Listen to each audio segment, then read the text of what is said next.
Your ideal golf ball should give you lots of distance off the tee. It should be dependable and consistent when you're hitting in windy conditions and using your long irons. It should give you a feeling of touch and create a lot of spin with your wedges, and it should also sound great when you're hitting your putts. But how are you supposed to find your ideal golf ball, that one perfect ball that can help you lower your scores and have a lot more fun on the golf course? Especially when you consider that this year in 2024, we had brand new versions of the TaylorMade TP5 and TP5X.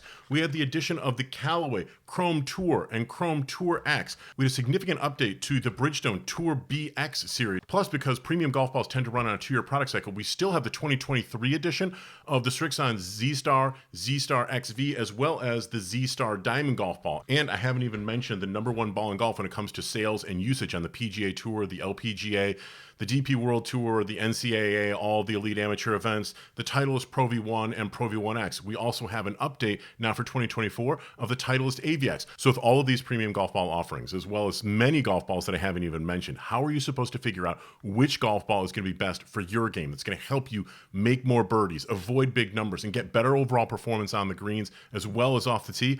I'm going to show you how. The first step in deciding which golf ball is going to be right for you is deciding exactly how much you're going to be willing to spend. Because like some things in life, in the case of golf balls, you're going to get what you pay for. Premium golf balls can easily go for around $50 to $55 a dozen. And if you're going to be someone who loses a lot of golf balls off the tee, if you're new to the game, you're just not ready to make that kind of investment, there's certainly some really good golf balls out there at lower price ranges when you get into $35 to $40, as well as say $20 to $30. There's all different kinds of price ranges. So what are you getting for the extra money when it comes to premium golf balls? Better materials, state-of-the-art aerodynamic packages, and better overall performance. And a lot of that comes down to the coating on the outside of the golf ball. The best premium golf balls out there are going to have a urethane cover. Urethane is a very soft material that's applied over the top of the golf ball, and that soft urethane can be grabbed by the grooves in your wedges and in your short irons to create a lot of spin. The material you use to make the cover of a golf ball really doesn't have that much to do with distance off the tee and really with distance with your long irons and your fairway woods. However, the slower the club is going to go, the more you're looking for spin, the more you're looking to try and get greenside control, the more you're going to be wanting to get into a urethane golf ball. And urethane simply costs more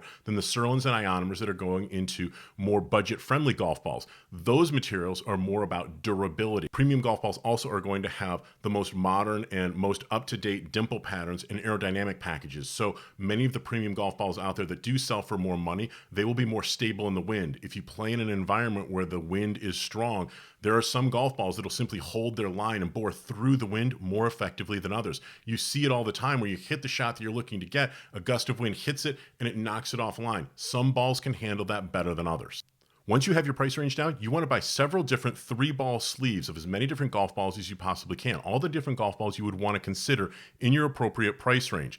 But instead of heading out to the tee box and on your golf course, go to the practice area and go around the green. The reason for that is that the biggest difference between one premium golf ball and another is not found in distance off the tee and performance off the tee. It's going to be found in performance around the green, how the golf ball behaves on chip shots, pitch shots, bunker shots. The best players in the world know this because every time a golf ball comes out and a change or a modification is made, either to the formulation of the cover, maybe a difference in the overall compression, how hard or soft the golf ball is, it's going to potentially affect the way that the golf ball performs, the way it feels, the way it sounds, on chip shots, on pitch shots, on those bunker shots. And pros know that's where they really need to focus. So instead of heading off to the tee and immediately hitting driver, take the golf balls that you want to test and hit a series of chip shots and pitch shots. Go into a bunker and hit some shots in there. Pay attention to how the ball comes off of your wedges. Does it sound good? Does it feel good? Do you notice that there's a big hop after the very first time that the ball lands when you hit a pitch shot? If you see that big hop, that's backspin. That's the control that you're going to be looking for. If the ball seems to land and immediately skid out more than you would have otherwise anticipated, you probably aren't generating the spin that you could be. The biggest hop, the most spin, again, is going to come from those urethane covered golf balls. And the more full a swing with your wedge shot you're going to get, the higher the spin you're going to generate. So personally, for me, I like to hit a series of, say, like 15 to 20 yard pitch shots to start with. Then I'll go back and I'll hit some longer shots, maybe 50 or 60 yards, and trying to gauge exactly how the ball is going to come off and what kind of reaction I'm going to get, how much spin I'm going to get. Only after you've put in the time around the green to get a sense for which balls generate more spin for you and the way that you hit your wedge shots and your short game shots, then you go back into the fairway and start considering how you're going to be playing with these golf balls with your irons, with your fairways, with your hybrids, and eventually with your driver. The best way that I like to do it is to figure out which 2 or 3 golf balls perform the best for me around the green. Then I'd head out to the golf course and I'll play, say, the front 9 with one ball, and I'll play the back 9 with a different ball. And I'll take a look and see what type of performance I'm getting. Do I seem to carry the ball the way that I want to off the tee? Are my irons holding their line in windy conditions the way that I would expect them to?